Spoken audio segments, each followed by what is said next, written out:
आइए दोस्तों, आपको सीआर फार्मूला पढ़ाते हैं। सीआर फार्मूला क्या होता है? सीआर महात्मा गांधी के सुझाव पर मद्रास के प्रभावी नेता चक्रवर्ती राजगोपाल द्वारा 10 जुलाई 1944 में 10 जुलाई 1944 में फार्मूला प्रस्तुत किया, जिसे सीआर फार्मूला किसके द्वारा? चक्रवर्ती राजगोपाल, सिर्फ चक्रवर्ती राजगोपाल द्वारा इसको सीआर फार्मूला कहा जाता है। मुस्लिम लीग, उसमें क्या क्या बातें कही गई? तो दोस्तों, मुस्लिम लीग कांग्रेस द्वारा चलाए गए आंदोलन में समर्थन देगा। मुस्लिम लीग कांग्रेस के द्वारा चलाए गए आंदोलन में समर्थन देगा। सीआर फार्मूला तब लागू होगा तब भारत आजाद हो जाएगा। तीसरा बात यह कि मुस्लिम बहुल्य इलाका को जनमत संग्रह से पूछा जाएगा कि वह भारत के साथ रहना चाहता है या तो कि अलग राष्ट्र पाकिस्तान उसको चाहिए। चौथा बात यह कि सीआर फार्मूला महात्मा गांधी जिन्ना के बीच में बातचीत हुआ। महात्मा गांधी जिन्ना के बीच बातचीत हुआ, जिसे जिसे महात्मा गांधी जिन्ना को कायदे आजम कहा और जिन्ना ने सीआर फार्मूला का अस्वीकार कर दिया। सीआर अस्वीकार करते हुए यह कहा, जिन्ना हमें दिमक लगा कट्टा सट्टा पाकिस्तान मिलेगा। दिमक लगा कट्टा सट्टा पाकिस्तान मिलेगा। बेवल योजना, भारतीय वायसराय लॉर्ड बेवल 1945 में भारतीयों को समस्त योजना प्रस्तुत की, जिसे बेवल योजना और शिमला सम्मेलन कहा जाता। 25 जून 1945 को 14 जुलाई तक शिमला में एक सम्मेलन आयोजित हुआ, जिसे शिमला सम्मेलन कहा जाता। उसमें कांग्रेस प्लस मुस्लिम लीग, कांग्रेस की तरफ से भाग लिया था अब्दुल कलाम आजाद और मुस्लिम लीग से भाग लिया था मोहम्मद अली जिन्ना, जिसे भी जिन्ना ने इस बात को लेकर अड़ गया कि सम्मेलन में सिर्फ मुस्लिम लोग भाग ले रहे हैं। मतलब जो कांग्रेस की तरफ से मुस्लिम लीग भाग रहा था, मुस्लिम लीग से भी मुस्लिम भाग रहा है। और शिमला सम्मेलन को समय महात्मा गांधी शिमला में उपस्थित थे, लेकिन सम्मेलन में भाग नहीं लेता। मतलब शिमला में महात्मा गांधी लेकिन भाग नहीं लेते। नौसेना आंदोलन, भारतीय मूल ब्रिटिश नौसेना के बीसी दस्त के तलवार नामक जहाज पर अंग्रेज ने भारत पर छोड़ो देशे लिखे, जिस कारण बीसी दस्त ने को गिरफ्तार कर लिया। इनकी गिरफ्तारी के विरुद्ध एम.एस. खान नेतृत्व में मुंबई में 18 फरवरी 1946 नौसेना के विद्रोह की शुरुआत हुई। इस विद्रोह के अंतर्गत 22 फरवरी 1946 देशव्यापी हलचल हुआ। इस विद्रोह कांग्रेस के तिरखा तिरंगा झंडा प्लस मुस्लिम लीग का हरा झंडा और कम्युनिस्ट पार्टी का लाल झंडा साथ फहराया था। विद्रोह का समर्पण वक्त नौसेना ने कहा, हम भारतीय समझ आत्मसमर्पण कर रहे हैं, ब्रिटिश के समझ नहीं। फिर कैबिनेट मिशन, 20 जनवरी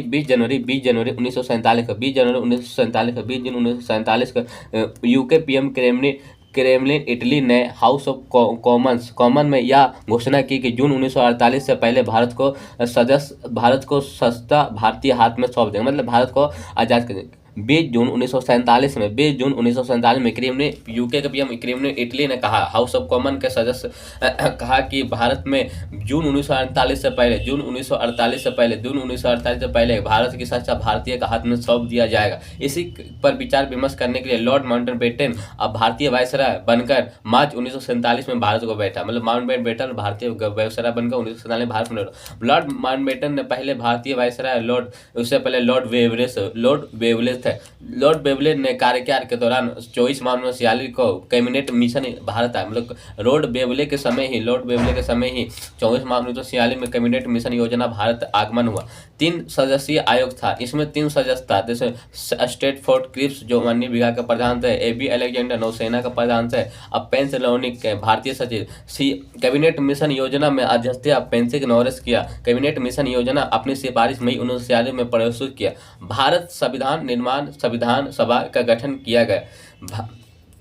भारत सभा का गठन किया गया। भारत का विभाजन नहीं हुआ। प्रांतों में सामूहिक आर्थोग्राफिक ABC में बांटा गया। उसने 3-4 बोला कि भारत के संविधान का निर्माण संविधान सभा का गठन किया जाएगा, भारत का विभाजन नहीं होगा। दूसरा बात यह कहा, तीसरा बात में प्रांतों का सामूहिक अर्थात ग्राफिक ABC में बांटा जाएगा। कैबिनेट मिशन भारत में विभाजन और पाकिस्तान के निर्माण की बात नहीं किया, जिस कारण मुस्लिम लीग ने इसे अस्वीकार कर दिया। मोहम्मद जिन्ना डायरेक्ट एक्शन दे थी प्रासिक कार्यक्रम डायरेक्ट एक्शन डे 16 अगस्त 1946 को मनाया गया। तो डायरेक्ट एक्शन डे 16 अगस्त 1946 को डायरेक्ट एक्शन डे के रूप में मनाया गया। उसी दिन से भारत में दंगा होना स्टार्ट हो गया था। मोहम्मद अली जिन्ना का नारा दिया कि हम लड़कर लेंगे पाकिस्तान, और 16 अगस्त 1946 से ही कलकत्ता में भारत में हिंदू मुस्लिम दंगा की शुरुआत हुआ। इस दंगा को समाप्त करवाने के लिए स्थिति लॉर्ड वेलेस्ली नहीं थे स्थिति में लॉर्ड वेलेस्ली नहीं थे, जिस कारण लॉर्ड वेलेस्ली ने यूके के पीएम क्रेमलिन इटली से लिखते हुए आग्रह किया कि हम लोग बेहतर यही होगा कि भारत का भविष्य भारतीय जनता का हाथ में छोड़कर लंदन आ जाए। इस घटना को इतिहास में ब्लैक डाउन की पॉलिसी कहा जाता है। ब्लैक डाउन की पॉलिसी मतलब उस समय जो हमारी भारतीय वायसराय था वेल्वे, उसने देखा कि भारत में दंगा उनसे नहीं संभल रहा था। उसने उस समय यूके का पीएम क्रेमलिन इटली को यह पत्र लिख कर बोला कि हमें भारतीय का भविष्य भारत का भविष्य भारतीय हाथों में छोड़ के आ जाए, यही हमारे लिए बेहतर हो। फिर उसकी जगह पर फिर क्रेमलिन इटली लॉर्ड माउंटबेटन मार्च 1947 में भारत में आया। उन्होंने लगभग 2 माह तक भारत में रहने के बाद यह पाया कि भारत के दंगा रोकने का एकमात्र उपाय है जो भारत का विभाजन। लॉर्ड माउंटबेटन 3 जून 1947 को भारतीय समाज परियोजना रखा, जिसमें माउंटबेटन योजना कहा गया। 3 जून 1947 को भारतीय समाज योजना रखा, जिसे माउंटबेटन योजना कहा जाता है। इस योजना भारतीय के हाथ में सौंप दी जाएगी। भारत का विभाजन होगा और मुस्लिम का अलग राष्ट्र बनेगा। माउंटबेटन योजना पर विचार विमर्श करने के लिए 10 जून 1947 को माउंटबेटन योजना पर विचार विमर्श करने के लिए 10 जून 1947 को दिल्ली में मुसलमान लोगों को बैठक फिर से बोल रहे दोस्तों सुन। माउंटबेटन योजना पर विचार विमर्श करने के लिए 10 जून 1947 को दिल्ली में मुस्लिम लीग की बैठक हुआ। मोहम्मद अली जिन्ना ने अध्यक्षता की। इस बैठक में माउंटबेटन योजना को स्वीकार कर लिया। मतलब उस समय पाकिस्तान की बात करें, इसलिए मोहम्मद अली जिन्ना ने जो दिल्ली 10 जून 1947 में जो दिल्ली में बैठक, उसे मोहम्मद जिन्ना ने स्वीकार। माउंटबेटन योजना कांग्रेस की बैठक में दिल्ली में 14 जून 1947 से डॉक्टर राजेंद्र प्रसाद। फिर माउंटबेटन योजना क्या कि पहले मुस्लिम लीग से दिल्ली में समझौता किया, फिर इसके बाद अब कांग्रेस के दिल्ली में 14 जून पहले 10 जून को मुस्लिम लीग जो बैठक किया था, और 14 जून 1947 को राजेंद्र प्रसाद के साथ अध्यक्षता हुआ। इस भारत के विभाजन पक्ष में प्रस्ताव पारित हुआ। इसके लेकर खान अब्दुल खफा इनका सब डॉक्टर राजेंद्र प्रसाद ने भी क्या स्वीकार कर लिया कि भारत का विभाजन होना चाहिए। मतलब यार नहीं होना चाहिए था, हम रहते तो गोली मार देता सबको। चलिए दोस्तों आइए लेकिन हम नहीं थे। चलिए कोई नहीं बात, हमारे भगत सिंह होते तो मैं आपको आश्वासन देता हूँ भारत का विभाजन कभी नहीं होता। कहाँ थे भगत सिंह?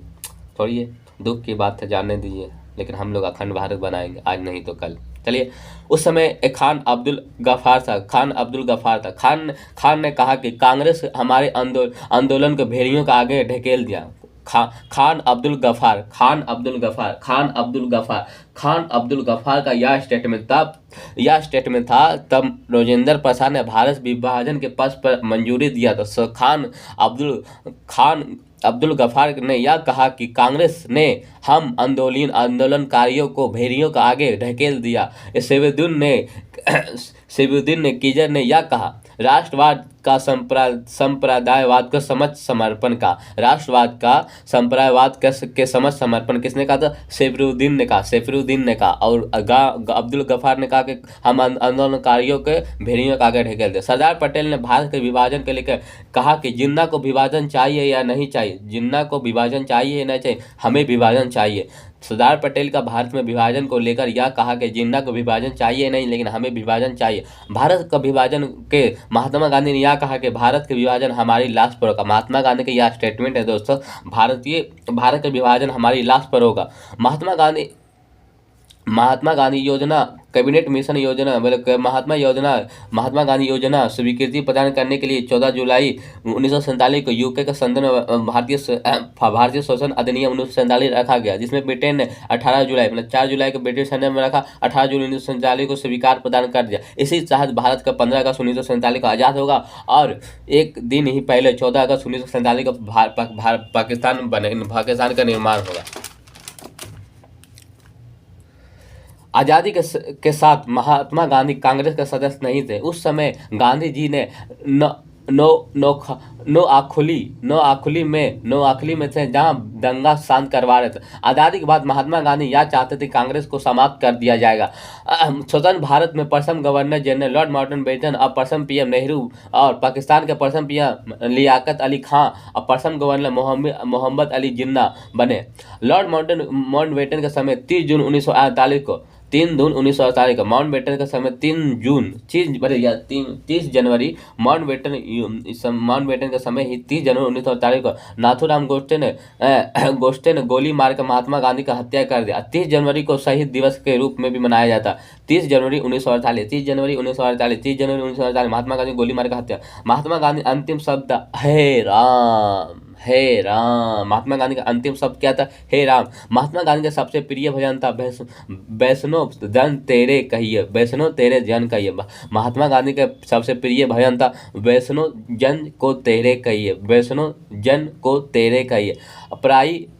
जन कहिए अपराई जय रह जाए, पराई जय रहे था भर, वैष्णव जन को तेरे कहिए पराई जय जय। उसका शाब्दिक अर्थ है कि हम सच्चा वैष्णव वही है जो दूसरों को पीड़ा अपना पीड़ा समझते हैं। इसका मतलब यह था वैष्णव जन को तेरे कहिए पराई जन भी कहे, मतलब जो दूसरों को पीड़ा को अपना पीड़ा समझे, उसका मतलब वही है। इनकी रचना गुजरात कवि नरसिंह मेहता ने किया। गुजरात के कवि नरसिंह मेहता ने किया, जो गुजरात के कवि नरसिंह मेहता ने किया। मेहता, अरे यार उसका हर जगह नाम क्यों आ जाता है यार, जो हमको नहीं मिलेगा फिर भी हर जगह मेहर मेहर। अरे यार मिलना तो मिल जाओ, इतना तड़पाओगे तो कैसे एक कोई इंसान कितना तड़प सकता है यार। बहुत इंतजार करते रहते हैं, बहुत याद आता है, सोचते हैं तब सपना में क्या कर सकते हैं। क्या सो लड़की मेरे बारे में क्या सोचती होगी, गाली देती होगी। कोई बात नहीं, जहाँ रहे खुश रहे। कल भी कहता था और आज भी कहता हूँ, जहाँ रहो जिसके साथ रहो खुश रहो। मेरा क्या है, आज यहाँ तो कल वहाँ, मैं तो बन जा रहा हूँ। ठीक है दोस्तों, आइए बर्बाद मतलब क्या करें, मोहब्बत है दोस्तों, ये सब बहुत नहीं कीजिएगा, बढ़िया है जीवन में। गांधी जी ने दूसरा प्रिय भजन था एकल चलो एकल चलो एकल चलो एकल चलो। ये इसकी रचना रविन्द्रनाथ टैगोर ने किया। महात्मा गांधी का दूसरा भजन प्रिय था एकल चलो, जिसके महात्मा गांधी ने तीसरा भजन था सबसे प्रिय भजन था। वही महात्मा गांधी का तीसरा सबसे प्रिय भजन था रघुपति राज बेराजा राम, पति से पावन सीताराम, रघुपति राज बेराजा राम।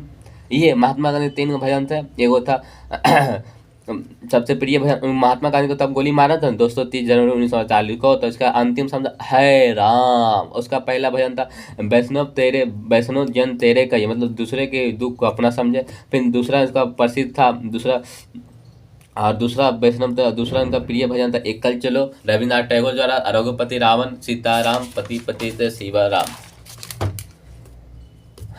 फिर आइए आधुनिक भारत का शिक्षा विकास। मुस्लिम को शिक्षा प्रदान करने के लिए, मुस्लिम विधि को समझने के लिए 1871 में कलकत्ता में प्रथम मदरसा वेलिंगस्टिक के द्वारा स्थापित किया गया। हिंदू विधि को समझने के लिए जॉनसन डंकन ने 1791 में बनारस संस्कृत कॉलेज की स्थापना की। 1813 में चार्टर एक्ट में यह घोषणा किया कि प्रति वर्ष 1 लाख रुपया भारतीय शिक्षा पर खर्च किया गया। भारत का प्रथम कॉलेज हिंदू कॉलेज, जो 1817 में डेविड हेयर के सहयोग से राजा राम मोहन राय का स्थापित किया था। भारत का प्रथम कॉलेज हिंदू कॉलेज था। 1817 में डेविड हेयर के सहायता से राजा राम मोहन ने स्थापित किया। मेघालय आयोग का अनुसार पर 1835 में भारत के शिक्षा माध्यम अंग्रेजी बनाया गया। इस समय भारत के governor general Lord William Bentinck था। शिक्षा का अधोमुख सिद्धांत लॉर्ड ऑकलैंड के द्वारा किया गया। अधोमुखी निस्पंदन का अर्थ यह होता है कि शिक्षा उस वर्गों का लोगों का दिया गया जिससे सन शिक्षा हम लोग का तक पहुंचाया जाए। बूट डिस्पेट, यह एक शिक्षा का जगत का मैग्ना कार्टा कहा जाता है, क्योंकि इस क्षेत्र में हर पहलू पर ध्यान रखते हुए सिफारिश की गई थी। बूट डिपेस सिफारिश 1854, बूट डिबे 1854 में लॉर्ड डलहौजी का शासनकाल में आया। उसे सिफारिश में लंदन का विश्वविद्यालय के चर्च पर, जैसा उस समय लंदन विश्वविद्यालय बहुत बड़ा बहुत अच्छा हुआ करता था, उसी के जैसा भारत में कलकत्ता, मुंबई, मद्रास में विश्वविद्यालय की स्थापना हुआ। लॉर्ड रिपन के शासनकाल में 1882-83 में W हंटर अध्यक्षता में एक आयोग गठित किया, जिसे हंटर आयोग आयोग का प्राथमिक शिक्षा का बल पर दिया। लॉर्ड कर्जन के शासनकाल में 1902 में टॉमस रेली की अध्यक्षता में भारतीय विश्वविद्यालय आयोग का गठन किया। लॉर्ड कर्जन के शासनकाल में 1904 में भारतीय विश्वविद्यालय अधिनियम पारित हुआ। इस अधिनियम के चंद तौर पर गोपाल कृष्ण गोखले ने कहा, यह अधिनियम भारतीय शिक्षा के पीछे ले जाने वाला अधिनियम है। गोपाल कृष्ण ने किन लॉर्ड कर्जन का शासन 1904 में लॉर्ड कर्जन ने 1904 में विश्वविद्यालय अधिनियम लाया। फिर चेम्सफोर्ड के शासनकाल में 1917 में सेंडर आयोग का गठन हुआ। चेम्सफोर्ड शासनकाल में 1917 में सेंडर आयोग का गठन किया। इस आयोग के विश्वविद्यालय शिक्षा पर जोर दिया। इस आयोग की सिफारिश पर 1917 में पटना विश्वविद्यालय का गठन हुआ। पटना विश्वविद्यालय का स्थापना किस आयोग के गठन पर दोस्तों? चेम्सफोर्ड के शासनकाल में हुआ। चेम्सफोर्ड का शासन 1917 में सेंडर आयोग सेंडर 1917 में चेम्सफोर्ड के शासनकाल में 1917 में सेंडर जो वही कॉलेज पटना कॉलेज का स्थापना हुआ। साथ ही साथ लखनऊ, हैदराबाद, मैसूर सभी विश्वविद्यालय स्थापना। वायसराय इरविन ने शासनकाल में 1929 में हॉर्टिंग आयोग के गठन हुआ। 1937 में महात्मा गांधी द्वारा वर्धा शिक्षा योजना प्रस्तुत किया, जिसमें योजना का प्रारूप जीविक हुसैन के तैयार किया गया था। 1943 में सर्जेंट आयोग का गठन हुआ। इसमें प्राथमिक शिक्षा माध्यमिक शिक्षा पर जोर दिया। तो माध्यमिक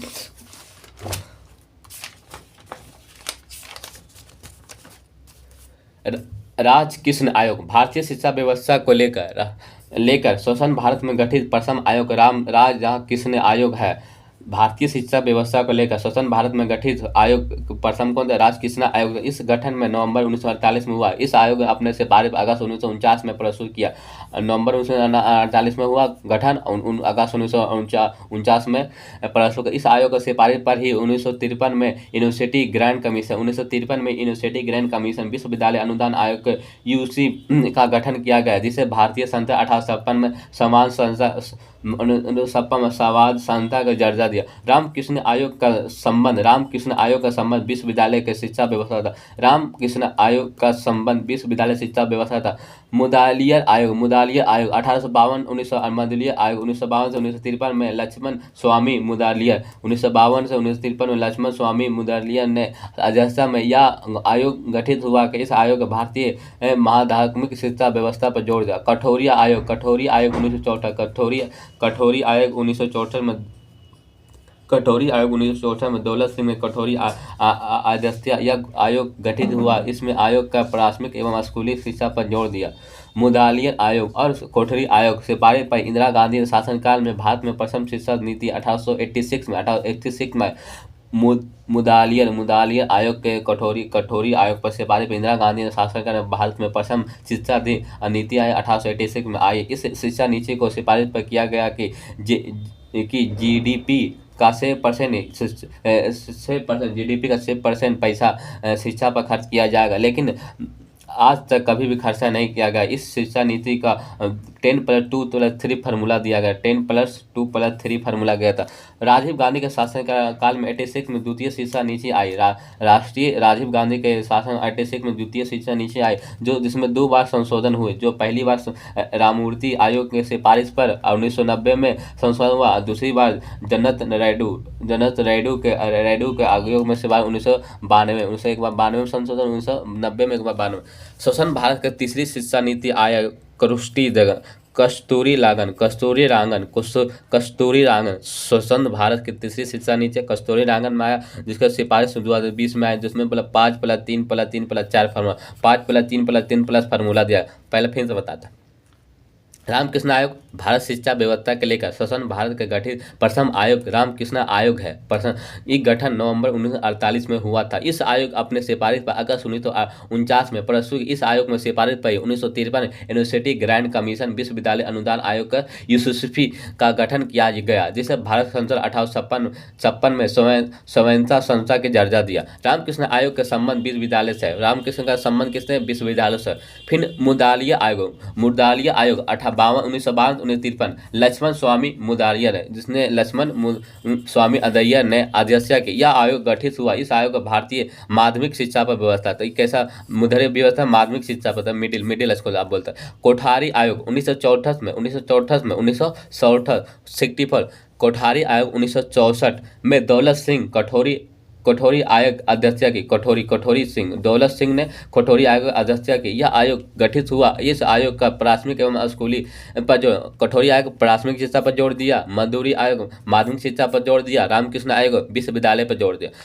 जो मुदारी आयोग पर कठोरी आयोग सिफारिश पर इंदिरा गांधी के शासनकाल में बोलो इंदिरा गांधी देखिए मुदारी आयोग और कठोरी आयोग के सिफारिश पर ही दोनों का जो एक का प्राथमिक वाला था, एक बोलो मिडिल स्कूल प्राथमिक, इस दोनों को सेवा इंदिरा गांधी के शासनकाल में प्रथम शिशु नीचे प्रथम एजुकेशन सिस्टम या तो नीति है पॉलिसी है, प्रथम एजुकेशन पॉलिसी आया तो 1986 प्रथम एजुकेशन पॉलिसी आया 1986 इस शिक्षा के नीचे सिफारिश पर ही उसने कहा कि उस समय जो एजुकेशन सिस्टम पॉलिसी आया था 1986 में, उसमें कहा कि जीडीपी का भारत का जीडीपी का 6% मतलब 6% पैसा 6% एजुकेशन पर खर्च हो, लेकिन आज तक खर्चा नहीं हुआ। लेकिन उसका नियम था 10+2 पर मॉडल पर आधारित था। फिर राजीव गांधी के शासनकाल में 1946 में द्वितीय शिक्षा नीति, अरे एक बात हमको समझ में नहीं आता है, ये ना 46 कुछ तो गड़बड़ है यहाँ पर। द्वितीय शिक्षा नीति आई दो बार समय 1990 में 1200 अधिनियम कितना कस्तूरी रंगन में 1920 तीसरी शिक्षा नीति आई 2020 में कस्तूरी रंगो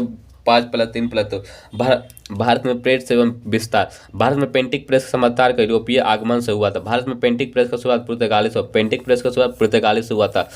भारत में पहली पुस्तक गोवा में पादरी के पादरियों के द्वारा पुर्तगाली 1557 में पहला पुस्तक गोवा में 1557 में छापा गया। भारत में प्रथम समाचार पत्र द बंगाल बजट था। 1780 में कांग्रेस के भाषा में जेम्स हिक्की द्वारा भारत का प्रथम समाचार पत्र द बंगाल बजट, भारत का प्रथम समाचार पत्र था द बंगाल बजट 1780 में अंग्रेजों के द्वारा जेम्स हिक्की द्वारा किया गया। इसलिए जेम्स हिक्की ने भारतीय पत्रिका के अग्रदूत या जनक कहा जाता है। जेम्स हिक्की को भारतीय पत्रिका या अग्रदूत का जनक पत्रिका का अग्रदूत कहा जाता है। भारत में राष्ट्रीय प्रेस की स्थापना राजा राम मोहन राय को माना जाता। भारतीय राष्ट्रीय प्रेस की स्थापना किसको राजा राम मोहन राय को माना जाता। राजा राम मोहन राय को बंगाल बजट का संवाद कौमुदी नामक समाचार पत्र का प्रकाशन किया। वही फारसी भाषा में कौन मिरात उल खा अखबार प्रकाशित। भारतीय समाचार पत्र के प्रतिबंध सर्वप्रथम 1799 भारतीय समाचार पत्र को प्रतिबंध 1799 लॉर्ड बेलेजनी ने लगाया था। The license of regulation act 1823 the license of regulating act 1823 में जॉर्ज एडम्स के द्वारा पारित किया गया। इस एक्ट में यह प्रावधान किया गया कि अब समाचार पत्र निकालने के लिए ब्रिटिश सरकार को लाइसेंस देना आवश्यक है। इस एक्ट के तहत राजा राम मोहन राय समाचार पत्र निकालने के लिए ब्रिटिश सरकार का लाइसेंस लेना आवश्यक है। इस एक्ट के तहत राजा मोहन राय ने समाचार पत्र मिरात उल खबा प्रतिबंध हो गया। फिर से बोलते हैं दोस्तों, द लाइसेंस रेगुलेशन एक्ट 1823 में जॉर्ज एडम्स के द्वारा पारित किया गया। इस एक्ट के प्रावधान किया गया कि अब समाचार पत्र निकालने के लिए ब्रिटिश सरकार लाइसेंस लेना आवश्यक है। इस एक्ट के तहत राजा राम मोहन राय का राजा राम को जो मिल का उपचार था उस प्रतिबंध हो गया। तब राजा राम मोहन राय का समाचार मिल का प्रतिबंध हो गया। तो ये अधिनियम 1835 में विद्यमान रही। 1835 से 37 मैकटॉफ ने इस अधिनियम को समाप्त कर दिया। फिर ये जो लाइसेंस ऑफ रेगुलेशन एक्ट का समाप्त किसने किया? 1835 1837 में चार्ल्स मैटकॉफ ने समाप्त इस अधिनियम को समाचार कर दिया गया, जिस कारण मैटकॉफ में भारतीय प्रेस मुक्ति का जाता कहता है। भारतीय मुक्ति का जाता की चार्ल्स मैटकॉफ भारतीय भाषा में छपने वाला समाचार प्रतिबंध लगाने के लिए 1878 में भारतीय भाषा में जो समाचार छप रहा था उसको 1878 में लॉर्ड लीटन है उसको प्रतिबंध लगाने वर्नकुलर प्रेस एक्ट लाया। तो वर्नकुलर प्रेस एक्ट लाया किसने लाया? लॉर्ड लीटन लाया। कब लाया? 1878 में लॉर्ड लीटन ने लाया vernacular press act. Vernacular press act में भारतीय समाचार पत्र में मुंह को बंद अधिनियम कहा जाता। इस अधिनियम में आलोचना हुए एम.एन. बनर्जी ने कहा, आकाश से गिरने वाले प्रताप के समान, आकाश के गिरने वाले वज्र प्रताप के समान। इस अधिनियम को इस अधिनियम वर्नाकुलर एक्ट को कहते के एम.एम. मुंशी बनर्जी ने कहा। कांग्रेस भाषा में छपने वाला समाचार पर पार्लियर वर्नाकुलर था जो प्रेस एक्ट का समर्थन किया करता। समाचार पर संपादक जॉर्ज एलिसन। अमृत बाजार पत्रिका का मूलतः बंगाल भाषा में छपता था। अमृत बाजार पत्रिका किस बंगाल भाषा में छपता था, लेकिन वर्नाकुलर एक्ट के प्रेस को होने के कारण यह पत्रिका रातों रात अंग्रेजी में छपने लगा। इस समाचार पत्र को संपादक मोतीलाल घोष और सुशील घोष है, मोतीलाल घोष और सुशील घोष है। अमृत बाजार पत्रिका का शीर्षक कौन थे? मोतीलाल घोष और सुशील घोष। वर्नाकुलर प्रेस एक्ट पारित होने के कारण बंगाल भाषा में छपने वाला समाचार सोम प्रकाश प्रतिबंध हो गया। समाचार पर संपादक ईश्वर चंद्र विद्यासागर के थे। उसमें भी बहुत सोम प्रकाश किसका रचना? सोम प्रकाश प्रतिबंध पत्रिका के ईश्वर चंद्र विद्या। फिर उडन मातंड हिंदी भाषा में छपने वाला प्रथम साप्ताहिक समाज पत्र था। इसका संपादक जुगर किशोर था। जुगर किशोर उचंड माचंड हिंदी भाषा में छपने वाला प्रथम साप्ताहिक समाचार, मतलब सप्ताह में एक बार आता था हिंदी भाषा में, उसको गूगल किशोर था। फिर दर्पण, यह मराठी भाषा, दर्पण एक मराठी भाषा समाचार पर जिसके संपादक थे बाल शास्त्री से। दर्पण एक मराठी भाषा में समाचार पर जिसका बाल शास्त्री। अलिहात एक अलिहात उर्दू हरिहात अल बिहाग उर्दू भाषा में छपने वाला समाचार पत्र था। उर्दू भाषा में छपने वाला समाचार पत्र, इसका संपादक मौलवी अब्दुल्ला कलाम आजाद ने किया।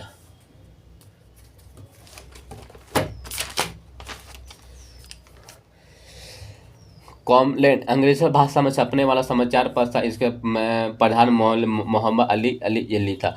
हमदर्द उर्दू भाषा में छपने वाला समाचार पत्र था मोहम्मद अली जिन्ना। हमदर्द उर्दू भाषा में छपने। कॉमरेड भी अंग्रेजी भाषा में छपने वाला था। गदर बहुत इंपॉर्टेंट है। गदर एक अंक अमेरिका के सैन फ्रांसिस्को में उर्दू भाषा में छपा। उसने प्रधान लाला हरदयाल, उसमें उर्दू भाषा में छपता था। गदर एक पत्रिका था जो अमेरिका के सैन फ्रांसिस्को में उर्दू भाषा में छपता था। गदर एक सैन फ्रांसिस्को में लाला हरदयाल। यंग इंडिया एक समाचार महत्वाकांक्षी के द्वारा हिंदी और गुजराती भाषा में प्रकाशित। यंग इंडिया कौन कौन भाषा में प्रकाशित होता है? हिंदी और गुजराती। इसका प्रकाश हरिजन नामक समाचार पत्र महात्मा गांधी अंग्रेजी हिंदी गुजराती में। हरिजन नामक समाचार पत्र था महात्मा गांधी अंग्रेजी हिंदी और गुजराती में आते थे। समाचार एवं संपादक हिंदुस्तान स्टैंडर्ड, इसका संपादक थे सचिदानंद सिन्हा।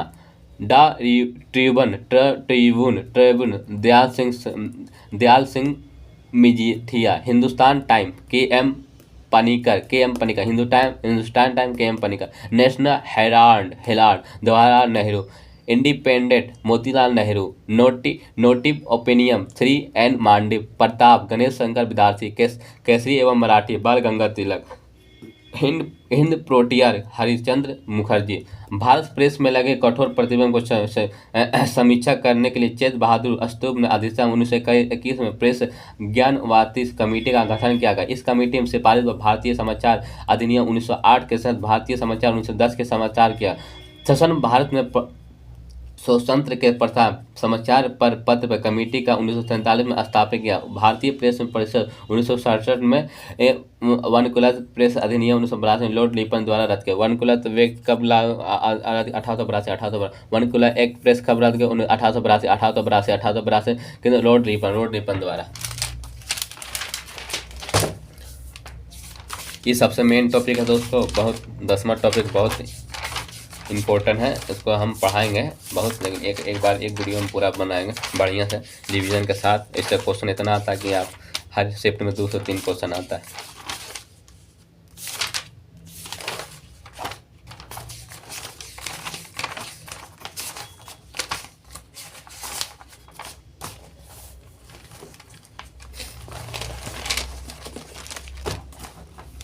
आइए भीमराव अम्बेडकर के बारे में पढ़ते हैं। इनका जन्म 14 अप्रैल 1891, 1891, 14 अप्रैल 1891, 14 अप्रैल 1891। मध्य प्रदेश के महू के महार में जाति में होता मध्य प्रदेश के महू और महार जाति में होता महू के महार जाति में होता महू या इनके पिता रामजी मौलोजी सकपाल था, रामजी मौलोजी सकपाल था, रामजी मौलोजी सकपाल था। माता भीमाबाई थी। इनकी दो पत्नी थे। पहला पत्नी का नाम रामाबाई अम्बेडकर था, इसमें पिता का नाम रामजी है, इसको पत्नी का रामाबाई अम्बेडकर था, दूसरी पत्नी का सवित्रा अम्बेडकर था। इन्हें मुंबई विश्वविद्यालय में ऑनर्स की डिग्री प्राप्त की और वडेरा एक राजा था, वडेरा के गयवार के सातंग था, जिसे 7 बीसी राशि पर एमए करने के लिए कोलंबिया विश्वविद्यालय गए थे। उसी के समय वडेरा का गयवार का एक सातंग था, इसका फॉरवर्ड जाति था। उसी ने भीमराव अम्बेडकर को छात्रावास वाले छात्रवृत्ति दिया। उसे एमए करने के लिए कहाँ चल गए? एमए करने के लिए चल गए कोलंबस विश्वविद्यालय चल गए और आज साथ में डिग्री प्राप्त किया। उन्हें नालंदा स्कूल में इकोनॉमिक ऑफ वास्तव के एमए डिग्री प्राप्त की। इकोनॉमिक्स भीमराव अम्बेडकर ने 1924 में बहिष्कृत हितकानी सभा तथा 1927 में समाज भीमराव अम्बेडकर 1924 में बहिष्कृत हितकानी का स्थापना किया तथा 1927 में समाज समता के संत संघ और 1930 ईस्वी में डिफरेंट क्लास एसोसिएशन के संघ की स्थापना की। डिफरेंट क्लास एसोसिएशन संघ की स्थापना की। भीमराव अम्बेडकर ने मराठी भाषा का मूल नायक 1920 में 1927 ईस्वी में बहिष्कृत भारत में नामक चमत्कार पत्र को निकाला था। भीमराव अम्बेडकर ने मराठी भाषा में मूल नायक 1920 से 1927 ईस्वी में बहिष्कृत भारत के नामक चमत्कार पत्र को निकाला। 1930 ईस्वी में 1932 में नालंदा में होने तीनों गोलमेज सम्मेलन दलितों का प्रतिनिधित्व किया। इस क्रम में ही भीमराव अम्बेडकर ने द्वितीय गोलमेज सम्मेलन यूके के पीएम से द्वितीय गोल सम्मेलन में मेकलांडे दलितों के पृथक निवासन का अधिकार मांगा था। इसमें यूके के पीएम था कौन था? मेकलांडे से पृथक निवासन अधिकार मांगा था। लेकिन रेमजो मेकलांडे ने 16 अगस्त 1932 को सांप्रदायिक पंचायत का घोषणा कर दिया था। जैसे ही अमेरिका क्या बोलता है सांप्रदायिक मतलब होता है व्यक्तिगत, मतलब हमारा जात के लिए एसटी के लिए अलग प्रतिनिधि होगा, सिर्फ एसटी वोट देगा, ओबीसी के लिए अलग प्रतिनिधि होगा, ओबीसी सिर्फ वोट देगा। इसी तरह भारत को हिंदू में विभाजन हो जाता अगर ऐसा हो जाता। लेकिन महात्मा गांधी बहुत समझदार थे और 16 अगस्त 1932 में सांप्रदायिक पंचायत का घोषणा कर दिया गया।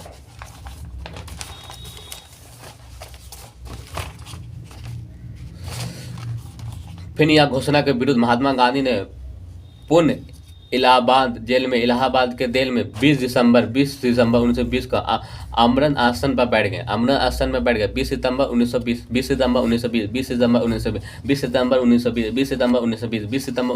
आमरण आसन में बैठ गए। तत्पर मदन मोहन मालवीय अगर प्रयास से अम्बेडकर गांधी को बीच में समझौता करवाया, जिसे पूर्ण समझौता कहा जाता। महात्मा गांधी और अम्बेडकर बीच में समझौता हुआ, पूर्ण समझौता मदन मोहन मालवीय और 16 अगस्त 1932 में द्वितीय गोल सम्मेलन भीमराव अम्बेडकर के यूके पीएम में मेकलांडे लाने तक सांप्रदायिक का जो छोटे जाति के निर्वाचन का मांग। फिर 16 अगस्त 1932 को दे 16 अगस्त 1932 को दे दिया। फिर यह घोषणा महात्मा गांधी को पता चलता है इलाहाबाद के जेल में 20 सितंबर 1920 को आमरण आसन पर बैठ गए। तत्पश्चात मदन मोहन मालवीय के प्रयास से अम्बेडकर गांधी जी के बीच में समझौता। अम्बेडकर 1930 में एनडीपी के लेबर पार्टी का स्थापना की। भीमराव अम्बेडकर 1930 में एनडीपी के लेबर पार्टी की स्थापना की। पार्टी 1937 में प्रतिनिधियों विधानसभा चुनाव भाग ले सके। डॉक्टर भीमराव अम्बेडकर 1942 ईस्वी में ऑल इंडिया सेक्युलर केस में द फाउंडर एक नामक संगठन की स्थापना की।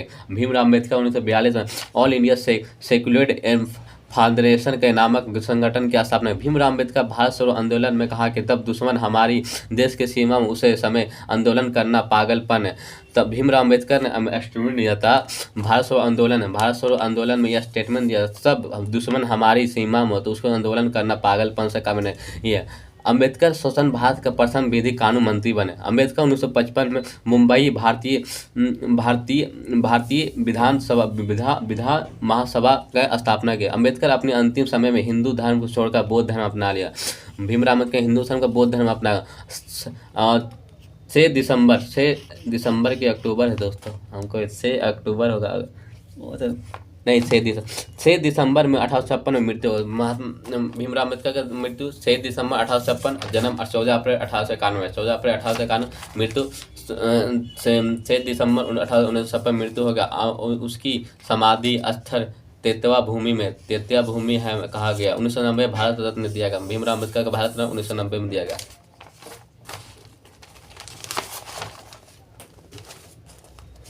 1947 लेकर 1964 भारत कैसा था? 15 अगस्त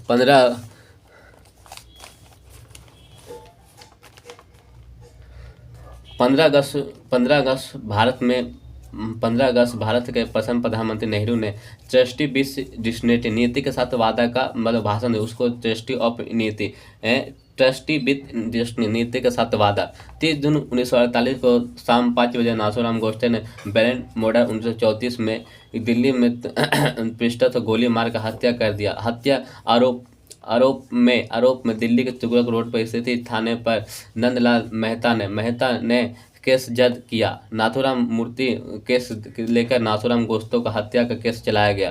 फिर नाथूराम मूर्ति खोसले ने नाथूराम गोस्ते को फांसी का सजा सुनाई। तो उस समय एक जज था, न्यायाधीश था राम मूर्ति घोसले। राम मूर्ति घोसले ही ने नाथूराम गोस्ते को फांसी की सजा सुनाया। अब 15 नवंबर 1949 को अम्बाला जेल में फांसी दे दिया। 15 नवंबर 1949 गोली मारा था कब दोस्तों? शाम को 5 बजे 3 जून 1948 को महात्मा गांधी को गोली मारा था 30 जून 1948, 30 जनवरी 1948। अब फांसी मिला था 15 नवंबर 1949। 15 नवंबर 1949 उस समय न्यायाधीश कौन थे? राम मूर्ति घोसले ने उसको फांसी की सजा सुनाया था। फिर अम्बाला जेल उस फांसी का अम्बाला के जेल में फांसी दे दिया गया। और शासन भारत में पहले व्यक्ति जिसको नाथूराम को गोसे फांसी दिया। गांधी जी ने हत्या का जात हेतु जस्टिस ऑफ जीवन लाल कपूर जात हेतु महात्मा गांधी का जो मृत्यु के जात हेतु जस्टिस जीवन लाल कपूर का हत्या में एक सदस्यीय आयोग का गठन हुआ 1970 में किया गया। यह आयोग अपना से रिपोर्ट 1969 में दिया। इस बात में पुष्टि की गई कि गोडसे ने गांधी का हत्या की। नेहरू ने कहा कि हमारे जीवन में प्रकाश चला गया। तब महात्मा गांधी की मृत्यु हुआ था, नेहरू ने स्टेटमेंट दिया कि हमारे जीवन से प्रकाश चला गया। गांधी को मुख में आग उसका बेटा रामदास ने दिया, उसका मुख में आग रामदास ने दिया। महात्मा गांधी के टोटल 4 पुत्र थे। जयप्रकाश नारायण लोगों का नायक नाम से भी जाना जाता। उनका जन्म 11 अक्टूबर 1902 में सिताबा दियारा के कश्यप परिवार में होता है। 11 अक्टूबर 1902 में सिताब के दियारा में कश्यप परिवार में हुआ था। पत्नी प्रभा देवी थी, जिन्होंने स्वतंत्र आंदोलन में जेपी का मिलकर महत्वपूर्ण भूमिका निभाई। जेपी नारायण आज़ादी से पहले आज़ादी के बाद दोनों कालखंड में सराहनीय योगदान था। असहयोग आंदोलन के दौरान पटना कॉलेज का कटवार आंदोलन भाग लेना जेपी नारायण था। सविनय अगवा आंदोलन के दौरान ही जेपी जेल में बंद थे। उनकी मुलाकात उच्च पदवंत मिंटू मांझी के समाजवाद के नेता हुआ करता था। जेपी नारायण समाजवादी विचार का प्रभाव चला। कांग्रेस समाजवादी निर्माण जेपी महत्वपूर्ण योगदान था। उन्हें समाजवादी पार्टी का पहला महासचिव बनाया गया। भारत छोड़ो जेबी हजारीबाग सेंट्रल जेल के रखा गया और लेकिन दीपावली के पर्व पर लग उठाकर जेल में भाग निकले और अगस्त दस्ता नामक गठन किया। आजाद दस्ता का स्थापना किया।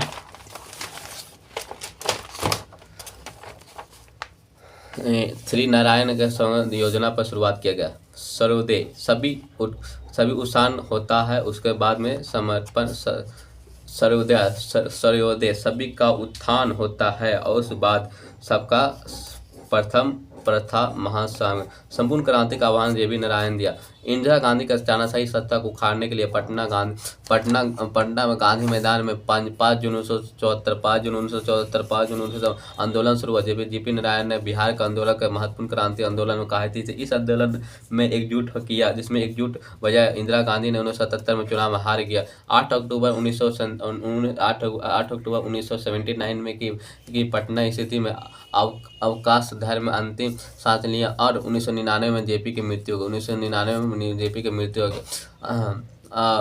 गया लिया। उस समय पीएम चौधरी चरण सिंह था। उस समय भारत के चौधरी चरण सिंह और 1999 में जेपी का भारत रत्न दिया गया। चौधरी चरण सिंह ने भारत रत्न दिया गया। इससे पहले 1965 में सेमस पुरस्कार भी एशिया का सेमस पुरस्कार दिया गया। 1999 में भारत पाकिस्तान का युद्ध हुआ। 3 युद्ध हुआ। देखिए पाकिस्तान है 1964 में नेहरू की मृत्यु, 1964 में नेहरू की मृत्यु, 1964 में नेहरू की मृत्यु हो गई। पाकिस्तान में 2 गो 1971 1965 पहले उसमें 65 हुआ। 5 अगस्त 1965 लेके 23 सितंबर 1965 तक, 5 अगस्त 65 लेके 23 सितंबर 5 अगस्त 65 लेके 23 सितंबर 1965 में चला। गांधी जी ने भारत का विभाजन हमारे लाश पर होगा, इनका स्टेटमेंट था। नेहरू ने हमने सिर दर्द से छुटकारा पाने के लिए सिर कटाना ही बेहतर समझा। सिर दर्द का छुटकारा पाने के लिए हम सिर काटना ही बेहतर समझे। सरदार भाई का स्टेटमेंट था, जिन्ना का विभाजन चाहिए नहीं जी, लेकिन हमें विभाजन चाहिए। अगर हमने पाकिस्तान का विभाजन स्वीकृति नहीं दिया होता तो भारत वर्ष में अनेक पाकिस्तान बन जाता। अब भारत का हर दफ्तर में पाकिस्तान का एक इकाई होता। सीटों का समझौता 1954 में अमेरिका दक्षिण अफ्रीका सेंटो समझौता, बगावत समझौता 1955 पश्चिम एशिया के साथ। मार्च 1971 में इंदिरा गांधी ने पूर्वी पाकिस्तान को बंगाल फिर 1971 में जो युद्ध हुआ भारत और पाकिस्तान, 3 दिसंबर 1971, 16 दिसंबर 1971, 3 दिसंबर 1971 भाषा के लेकर वो शिमला सम्मेलन हुआ। लिकायत कहा उर्दू भाषा में लिखा। पाकिस्तान में 1 करोड़ मुसलमान भारत के शरण है, उस समय 1 करोड़ मुसलमान शरण। चलिए दोस्तों, अगला वीडियो आएगा। भारत का governor general and viceroy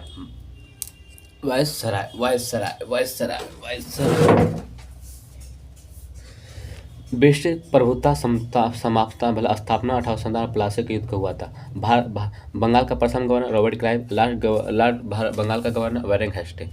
Bharat का प्रथम गवर्नर जनरल वारेन हेस्टिंग 73 का लेगमेट के तहत उसका नाम बदला गया। फिर लास्ट बंगाल का governor general Lord William Bentinck.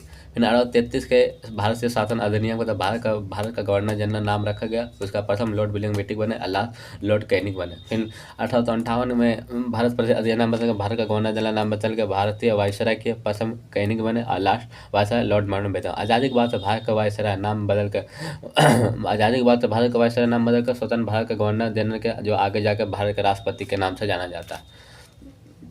स्वतंत्र भारत का प्रथम गवर्नर लॉर्ड माउंटबेटन और चक्रवर्ती, अब लास्ट चक्रवर्ती राजा गोपालचांद। बंगाल का गवर्नर 1857 1873 पहला रॉबर्ट क्लाइव, एक करक के पद पाए थे। हीरो ऑफ अराकाटा कहा जाता। प्लासी के युद्ध का नेतृत्व किया था और भारत के ब्रिटिश साम्राज्य का संस्थापक माना जाता है। और लॉर्ड विलियम बेंटिक ने स्वर्ग सेनक उपाधि दिया था। इलाहाबाद का संधि करवाया। बंगाल में दो शासन लागू किया था और रॉबर्ट क्लाइव ने 1765 में 1772 तक रहा। बंगाल में दो शासन 1765 ले 1772, फिर 72 में आया तो वेंसीडाई आई। फिर इस समय बंगाल का युद्ध, इस वेंसीडाई के समय बक्सर का युद्ध हुआ। बेल्लास्ट के समय इनके समय प्रथम आंग्ल मैसूर युद्ध हुआ। काटियार इनके समय 1770 बंगाल का प्रथम बड़ा अकाल पड़ा। वारेन हेस्टिंग बंगाल में देव शासन समाप्त किया। बंगाल का गवर्नर जनरल वारेन हेस्टिंग यह प्रथम कलर के पद पर आया। वारेन हेस्टिंग प्रथम कलर का पद आया। प्रथम आंग्ल मराठा युद्ध 1765 1782 सलाबाई की संधि हुआ। संगेन मैसूर 1880 1784 मंगोल की संधि। 1781 में पोटनावा का युद्ध हुआ। कार्ल मार्क्स और धर्म को अफिन कहा। भारतीय ग्रंथ का अंग्रेजों की भाषा में अनुवाद किया गया। जैसे मनु द्वारा रचित मनु स्मृति को विलियम जोन्स ने अनुवाद करके एक कोड ऑफ जेंटो लॉ में किया गया। फिर कालिदास द्वारा रचित अभिनव ज्ञान संकुलितम को विलियम जोन्स ने उसको इंग्लिश भाषा में अनुवाद किया। फिर भगवद गीता को विलियम बिक्सन ने इंग्लिश भाषा में अनुवाद किया। इनके समय में जेम्स ऑक्सटम हिक्की द्वारा भारत के प्रथम समाचार पत्र बंगाल बजट 1880 को प्रकाशित हुआ। 1784 इसमें विलियम जॉन ने कलकत्ता में एशियाटिक सोसाइटी बंगाल की स्थापना। हेस्टी ने मुस्लिम शिक्षा को बढ़ावा देने के लिए 1781 में कलकत्ता में प्रथम मदरसा की स्थापना। लॉर्ड हेस्टिंग ही मुस्लिम शिक्षा बढ़ावा देने 1781 में प्रथम कलकत्ता में मदरसा का विस्तृत खजाना को मुर्शिदाबाद से हटाकर कलकत्ता बना। कर के लिए इधरजारी की ठेकेदारी अपनाकर व्यवस्था लाया गया। पड़ोसी राज्यों के लिए रिंग ऑफ फ्रेंच के नीचे लाया। बोर्ड ऑफ रेवेन्यू का गठन किया। 5 शहर में टैक्स की स्थापना 5 शहर। 1774 में कलकत्ता सुप्रीम कोर्ट की स्थापना। हाई कोर्ट नंद कुमार निर्दोष ब्राह्मण के गलत पर आरोप लगा को फांसी सजा दिया गया, जिसे न्यायिक हत्या की संज्ञा दी जाती है। हेस्टिंग ने 1784 में पीस इंडिया एक्ट पारित किया, जो विरोध में इंग्लैंड के चले गए, महाभियोग चला गया, लेकिन बाद में 1795 में इन्हें निर्दोष आरोप से मुक्त किया। फिर अगला बना सर जॉन मैक्सवेल, उनके अस्थायी गवर्नर बनकर आया था जॉन मैक्सवेल।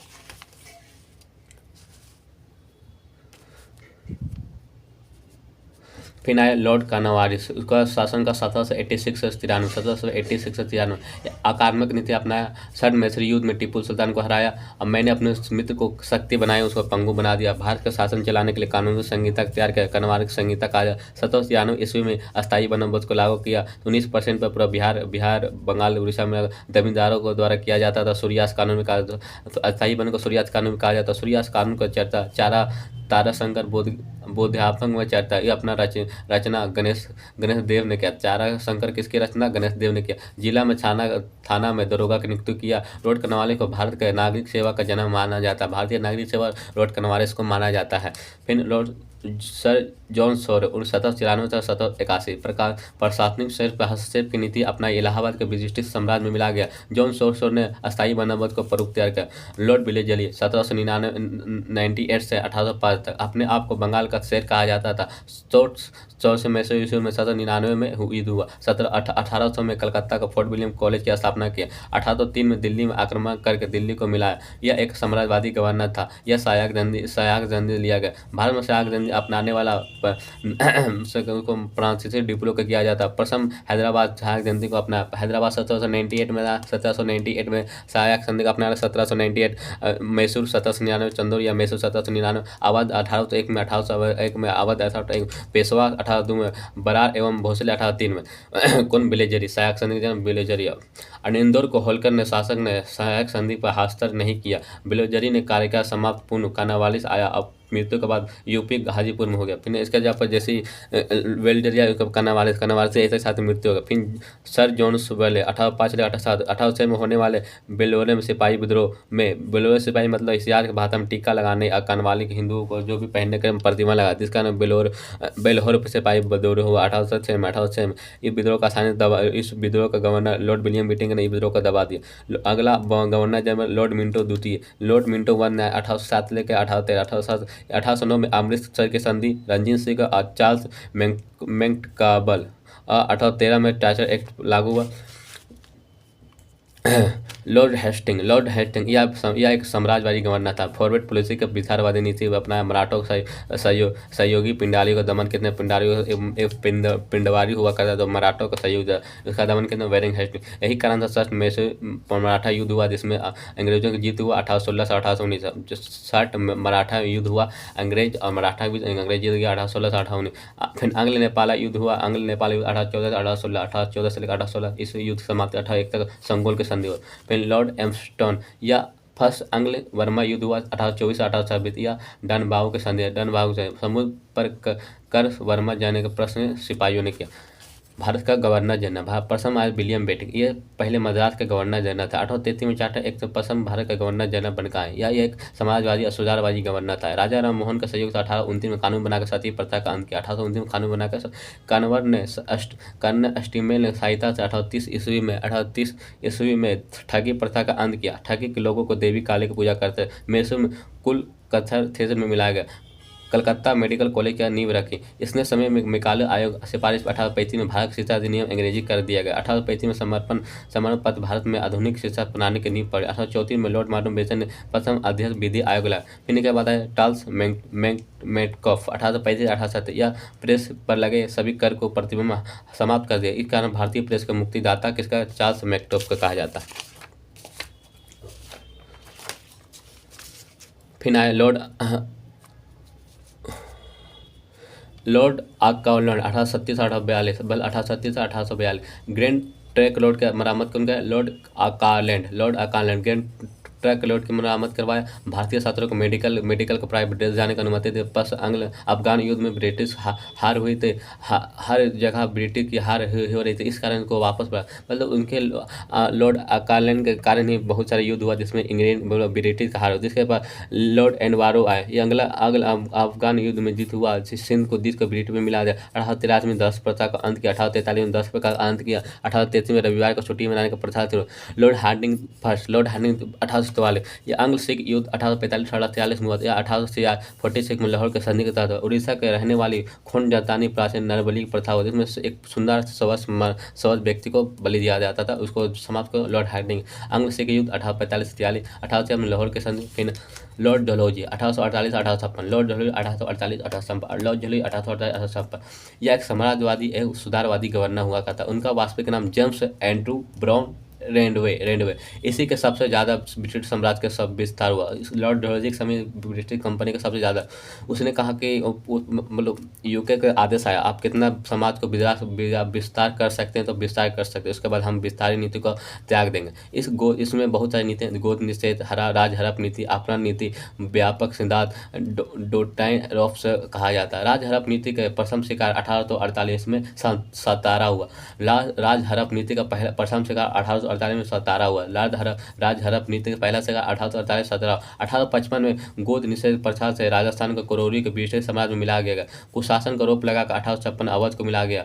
फिर 1859 में पंजाब को जीतकर मिला गया। डलहौजी के समय में ही 1851 द्वितीय आंग्ल मैसूर हुआ। फिर 16 अप्रैल 1853 पहली बार ट्रेन चला गया तो 34 किलोमीटर चला। 1854 ईस्वी में पहली बार डाक अधिनियम पारित हुआ। 1854 में पहली बार डाक अधिनियम पारित हुआ। इनके समय में 1854 शिक्षा क्षेत्र में बूट पेश आया था। उनके समय 1854 में शिक्षा क्षेत्र में बूट पेश आया था। शिक्षा के क्षेत्र में मैग्ना कार्टा कहा जाता है। डलहौजी अपने ग्रीष्मकालीन राजधानी शिमला को बनाया था। डलहौजी ने अपने ग्रीष्मकालीन राजधानी शिमला को बनाया। डलहौजी का मराठा पेशवा पेंशन बंद कर दिया था। डलहौजी अपना समय 1855 संतारा विद्रोह हुआ। फिर डलहौजी के बारे में, डलहौजी का शासनकाल 1848-1856। डलहौजी 1856 एक समाजवादी सुधारवादी गवर्नर था। वास्तविक नाम होता है जेम्स एंड्रू सा। इनके शासनकाल में सबसे ब्रिटिश साम्राज्य का ज़्यादा विस्तार हुआ। गोद निषेध, राज हड़प नीति, आपरण नीति, व्यापक सिद्धांत डॉटन कैसे कहा। लॉर्ड हड़प नीति का पहला शिकारा हुआ। सतारा हुआ 1848। पहले लॉर्ड गोद निषेध का 1848 सतारा हुआ। 1853 में गोद निषेध का सिख राजस्थान के करोरी और ब्रिटिश कुशासन का आरोप लगा। 1857 अवध को मिला गया। 1859 में पंजाब को जीतकर मिला गया। डलहौजी ने प्रथम 1851 द्वितीय आंग्ल मैसूर। 1854 में पहली बार डाक अधिनियम पारित हुआ। 1854 में शीशम गुड ब्रिटिश। डलहौजी के समय अपनी ग्रीष्मकालीन राजधानी शिमला डलहौजी ने अपने पेशवा को बंद कर 1856 कर। लॉर्ड हार्डिंग द्वितीय भारत एक अंतिम था। फिर उसके बाद भारत वायसराय लॉर्ड कैनिंग बने भारत का अंतिम भारतीय गवर्नर प्रथम वायसराय। 1897 विद्रोह हुआ और वुड डिबेट से पारित पर मुंबई मद्रास कलकत्ता विश्वविद्यालय का स्थापना हुआ। 1856 में हिंदू विधवा के पुनः विवाह अधिनियम पारित किया। इस वर्ष विद्यासागर अहम योगदान था। 1858 में भारत परिषद अधिनियम पारित हुआ। ब्रिटिश 1860 में भारतीय दंड संहिता अधिनियम पारित हुआ। 1860 में भारत के जेम्स विलियम्स पहली बार बजट पेश हुआ। लॉर्ड एलिंगटन 1862 बदवाई आंदोलन दमन किया। 18 मुंबई मद्रास कोलकाता में हाई कोर्ट की स्थापना। 1862 में मद्रास मुंबई कलकत्ता हाई कोर्ट का स्थापना करने के लॉर्ड एलिंगटन के समय हुआ था। लॉन्च हो रहे 1865 का भूटान का युद्ध हुआ। 1867 में उड़ीसा में भयानक अकाल पड़ा। 1870 में इलाहाबाद हाई कोर्ट का गठन। फिर लॉर्ड मायो 1869 से 72 तक युवराजों के लिए शिक्षा देने के लिए अजमेर में मैर कॉलेज की स्थापना। पहली बार 1872 में जनगणना करवाया गया। पहली बार जनगणना 1872 में किसके समय में लॉर्ड मेलो को 1872 में जिनका वैसा वायसराय जिनका हत्या हुआ उसको एक वैसा वायसराय था लॉर्ड मेलो जो का हत्या करवा दिया गया। 1872 में अफगानों नामक एक अफगानी ने लॉर्ड नॉसबुक कुका आंदोलन से दबा दिया। कुका 1872 में विवाह का न्यूनतम उम्र निर्धारित किया थी। बॉय का 18 साल और लड़की को 14 साल। सर अहमद खान ने मोगलो एंग्लो ओरिएंटल कॉलेज का 1875 में। फिर इसको आगे जाकर अलीगढ़ यूनिवर्सिटी बन गया। फिर आया लिटन लॉर्ड लिटन। ये कभी एक साहित्यकार था। लॉर्ड लिटन एक साहित्यकार लिटन एक साहित्यकार सिविल सर्विस का 21 वर्ष से घटा 19 वर्ष कर दिया। 1878 ईस्वी में बंदुला प्रेस एक्ट पारित किया। भारत में भाषा छपने वाला समाचार पत्र को प्रतिबंध किया गया। 1878 में भारतीय सत्र रखने वाला सत्र जो भी हथियार रखते अधिकार लिया। फर्स्ट दिल्ली दरबार 1 जनवरी 1887 में क्वीन विक्टोरिया के केशवा हिंद की उपाधि दिया गया। लॉर्ड लिपन सबसे लोकप्रिय वायसराय था। लॉर्ड लिपन कांग्रेस का अधिवेशन 1919 में अधिवेशन रिपन मदन मोहन मालवीय 1919 का अधिवेशन 1909 का अधिवेशन हुआ था। रिपन को मदन मोहन ने किया तो उसने सबसे लोकप्रिय रिपन कहा। सिविल सर्विस 1900 बढ़ाकर 21 वर्ष का 1881 में भारत का नियंत्रित रूप से जनगणना का 1881 में नियंत्रित रूप से जनगणना का भारत में स्थायी स्वशासन का जनक माना जाता। 1882 में वर्नकुला एक्सप्रेस एक्ट रद्द किया। 1882 में वर्नकुला एक्सप्रेस रद्द किया। रिपन के समय ही 1881 में प्रथम कारखाना अधिनियम आया जिसमें 7 वर्ष से कम उम्र बच्चे काम नहीं करेंगे। 7 से 21 वर्ष के बच्चों 7 से 12 वर्ष वर्ग के 9 घंटे ज़्यादा काम नहीं करें। लॉर्ड रिपन 11 बिल भारतीय न्यायाधीश अधिकार दिया गया। लॉर्ड डफरिन 28 दिसंबर 1850 में कांग्रेस का स्थापना हुआ। तीसरी वर्मा युद्ध जिसका अंग्रेज को मिला लिया और कांग्रेस का मजाक उड़ाया और कांग्रेस का अल्पसंख्यक प्रतिनिधित्व करता। लॉर्ड लेंसोटाइन यह 1891 में द्वारा कारखाना का अधिनियम आयत किया। महिला का 11 घंटे काम नहीं कर सकते, सप्ताह में 1 दिन मजदूर छुट्टी पर जाएगा। 1891 में अधिनियम पारित हुआ। लड़की की उम्र 16 साल से घटाकर 12 वर्ष कर दी। इस विरोध बाल गंगाधर तिलक ने ब्रह्म मालवीय प्रयास किया। लॉर्ड एलिंगटन द्वितीय यह कहा भारत के तलवार के बल पर जीता गया, भारत की रक्षा तलवार के रस पर किया। लॉर्ड कर्जन सबसे अलोकप्रिय वायसराय लॉर्ड कर्जन सबसे अलोकप्रिय वायसराय लॉर्ड कर्जन सबसे अलोकप्रिय वायसराय था। 1905 में बंगाल का विभाजन किया घटना का उग्र राष्ट्रीय जन्म दिया। गोपाल कृष्ण गोखले ने आधुनिक भारत का लॉर्ड कर्जन को आधुनिक भारत का औरंगजेब कहा जाता। कर्जन के बायोग्राफी रेनोग्राफी नामक विद्वान ने लिखे। कर्जन का बायोग्राफी कर्जन ने कहा कांग्रेस का महल भरवा के गिरने वाले हमको मृत्यु को साथ। बंगाल विभाजन 1905 का सेनापति दिकान विवाद हुआ, वापस लंदन चले गए। लॉर्ड मिंटो द्वितीय बंगाल के विभाजन के खिलाफ स्वदेशी